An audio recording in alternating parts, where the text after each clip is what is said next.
కానీ చంద్రబాబు నాయుడు గారు డబ్బున్న వాళ్ళు మాత్రమే చదువుకోవాలి, తన పార్టీలో ఉన్న ప్రైవేట్ స్కూళ్లు కాలేజీలు ఉన్న వాళ్లే ఫీజులు దండుకోవాలి అన్నట్టుగా ఈ రోజు పేద విద్యార్థుల్ని చదువుకు దూరం చేసే విధంగా చర్యలు చేపట్టడం, ఇవ్వాల్సిన బకాయిలు ఇవ్వకపోవడం అనేది మనం గమనించాలి.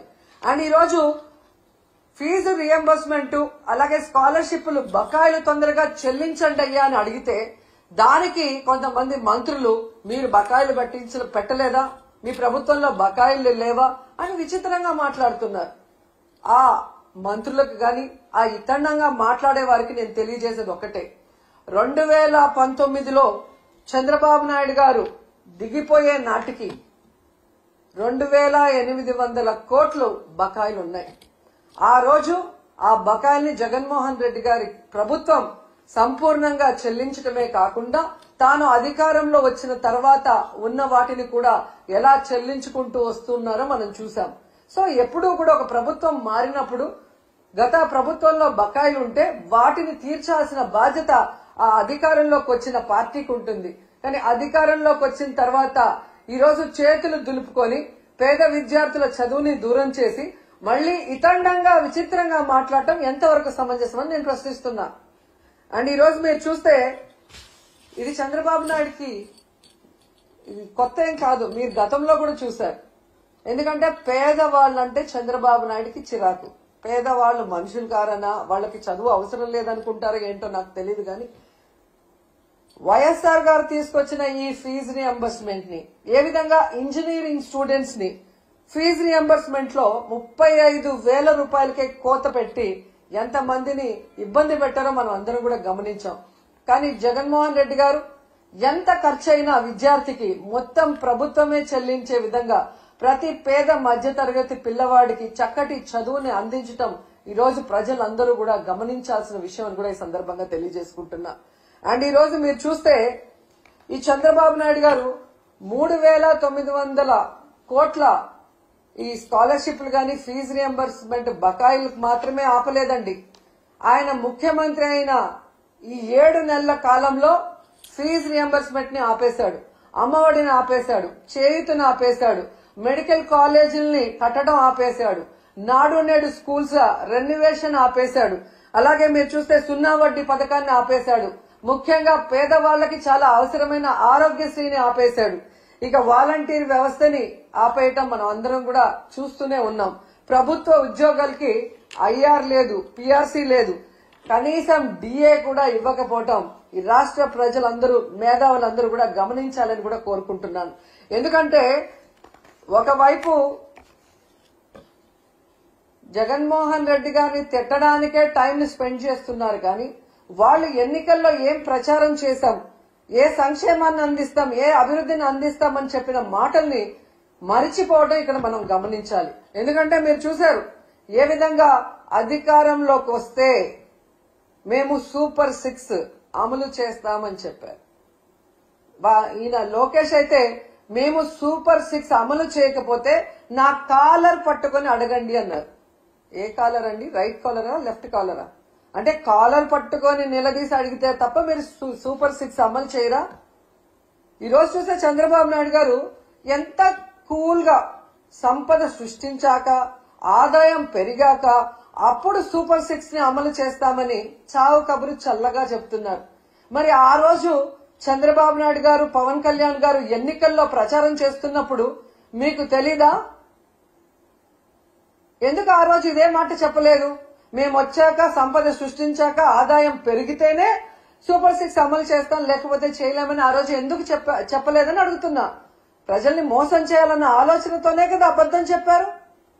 మళ్లీ మీరు చూస్తే చాలా ఎటకారంగా చంద్రబాబు నాయుడు గారు, మీరు కూడా వినుంటారు, పెద్ద గొంతేసుకొని చెవులో మైకు పెట్టుకొని తమ్ముళ్ళు బటన్ నొక్కుతాడంట జగన్మోహన్ రెడ్డి. బటన్ నొక్కడం పెద్ద విషయమా? మూలనున్న ముసలమ్మ కూడా బటన్ నొక్కుతుంది అని ఎటకారంగా మాట్లాడాడు. మరి మీకు కూడా 73 ఏళ్లు పూర్తయ్యాయి కదా, మూలనున్న ముసలమ్మ బటన్ నొక్కగా లేని 73 ఏళ్ల ముసలోడివి మీరెందుకు నొక్కలేకపోతున్నారు ఆ బటన్ అని ముసలోళ్ళందరూ గుసగుసలాడుకుంటున్నారు. మీకు వినిపిస్తుందా? అసలు డిప్యూటీ సీఎం పవన్ కళ్యాణ్ గారు అయితే ఏకంగా బాబు గారి హామీలకి నాది గ్యారంటీ, బాబు గారు చెప్పే ప్రతిదీ అమలు చేసేది నాది వారంటీ, ఆయన చేయకపోతే నేను ప్రశ్నిస్తాను అని మాట్లాడారు. మరి ఈరోజు పవన్ కళ్యాణ్ గారు ఈ సంవత్సరం ఇవ్వాల్సిన తల్లికి వందనం, రైతు భరోసా, నిరుద్యోగ భృతి, ఫ్రీ బస్సు, ఆడబిడ్డ నది ఎవరిస్తారు? మీరిస్తారా? చంద్రబాబు నాయుడుతో ఇప్పిస్తారా? మరి ఇంతవరకు ఇవ్వలేదు కదా. మరి ఎందుకు మీరు ఈ కోట్లాది మంది ప్రజల తరఫున నిలబడి చంద్రబాబు నాయుడిని నిలదీయట్లేదు? ఏం అడ్డం వస్తుంది మీకు అని ప్రశ్నిస్తున్నా. ఈరోజు ఎంత దారుణంగా తయారయ్యారంటే, నేను నా కొడుకు పవన్ కళ్యాణ్ గారు అధికారంలోకి వచ్చేసాం కాబట్టి ఈ రాష్ట్ర ప్రజలు ఏమైపోయినా పర్వాలేదు, వీళ్ళకి మనం చెప్పింది ఏది చేయాల్సిన అవసరం లేదు అని ఎంత కేర్లెస్ గా ఈ ప్రభుత్వంలో ఉన్న పెద్దలు ప్రవర్తిస్తున్నారో మనం అందరం కూడా గమనించాలి. ఎన్నికల ముందుకి ఎన్నికల తర్వాత వాళ్ళ ప్రవర్తన ఎలా ఉంది అంటే, ఎన్నికల ముందేమో బాబు షూరిటీ భవిష్యత్తుకు గ్యారంటీ, కానీ ఈరోజు Babu surety cheating guarantee. Cycle కోటేస్తే ఫ్రీ బస్ మీ ఇంటి ముందుకే వచ్చేస్తుంది, గ్లాస్ కోటేస్తే ఏ క్లాస్ ఉద్యోగాలు మీకు వస్తాయి, పువ్వు కోటేస్తే పువ్వుల్లో ప్రతి మహిళకి 1500 మీ ఇంటికి వచ్చేస్తుంది, కూటమికి ఓటేస్తే ప్రతి బిడ్డకి స్కూల్కి వెళ్లే వాళ్ళకి 15,000 మీకు వచ్చేస్తాయని చెప్పారు. ఇక ఇంట్లో ఎంతమంది ఉంటే అంతమందికి లక్షలు లక్షలు వచ్చి పడేస్తాయని ఏ విధంగా వాళ్ళు బాండ్లు కూడా రాసి ఇవ్వటం మనం అందరం కూడా గమనించాం. కానీ ఈ రోజు ఆ బాండ్లు నాలిక గోక్కోవటానికి కూడా పనిచేయట్లేదు. అసలు వీళ్ళు చేసిన ప్రచారం ఎలా ఉంది అంటే, రామానాయుడు గారు సైకిల్ వేసుకొని ఒక ఇంటికి వస్తారు, ఈ రోజుకి కూడా ఎక్కడ చూసినా అది వాట్సాప్ లో తిరుగుతుంది. నీకు 15,000, నీకు 15,000, నీకు 15,000, నీకు 18,000 అని చిన్నపిల్ల నుంచి పెద్దవాళ్ల వరకు వేలు పెట్టి ప్రతి ఒక్కరికి చూపిస్తూ సైకిల్లో వచ్చి సైకిల్ కొట్టేస్తే చాలా అవన్నీ వచ్చి పడిపోతాయి అన్నారు. మరి అదే సైకిల్ మీద ఈ రోజు వెళ్లి అవన్నీ ఎందుకు వాళ్ళకి అందించలేకపోతున్నారు? అంటే అధికారంలో రావటం కోసం ఆ రోజు ఏ విధంగా ప్రచారం చేశారయ్యా అంటే, టీవీల్లో, థియేటర్లో, ఫేస్బుక్ల్లో, యూట్యూబుల్లో, ట్విట్టర్లో, ఇన్స్టాలో ఎక్కడ చూసినా కూడా దండయాత్ర చేశారు ప్రజల మీదకి. ఒకవేళ తెలుగుదేశానికో కూటమికో ఓటేయకపోతే ప్రతి ఇంట్లో ఉన్న మహిళ లక్షలాది రూపాయలు మిస్ అయిపోతుందేమో అన్నట్టుగా ఊదరగొట్టి, ఈ రోజు మీరు చూస్తే సంపద సృష్టించాక, ఆదాయం పెరిగాక మేము ఇవన్నీ చేస్తాము అని ఎంత చావు కబురు చల్లగా చెప్తున్నారు. ఇంకా గట్టిగా అడిగితే జగన్మోహన్ రెడ్డి గారి వల్లే ఇవన్నీ ఇవ్వలేకపోతున్నామంటారు.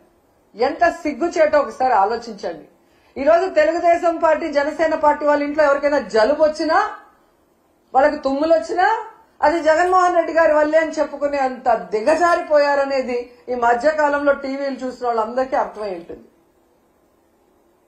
ఈరోజు నేను ఈ కూటమి ప్రభుత్వంలో ఉన్న నాయకులు అందరికీ కూడా చెప్పేది ఒక్కటే, మీ మేనిఫెస్టో మీ దగ్గర లేకపోతే ఒకసారి ఆ మేనిఫెస్టో తెచ్చుకొని చూడండి, లేకపోతే మేము పంపిస్తాం మేము మేనిఫెస్టో. దాంట్లో క్లియర్ గా మీరు రాస్తున్నారు 14 లక్షల కోట్లు అప్పుంది, అయినా కూడా మేము సూపర్ 6 అమలు చేస్తాము అని చెప్పారు. అసలు 14 లక్షల కోట్లు అనేదే అబద్ధం.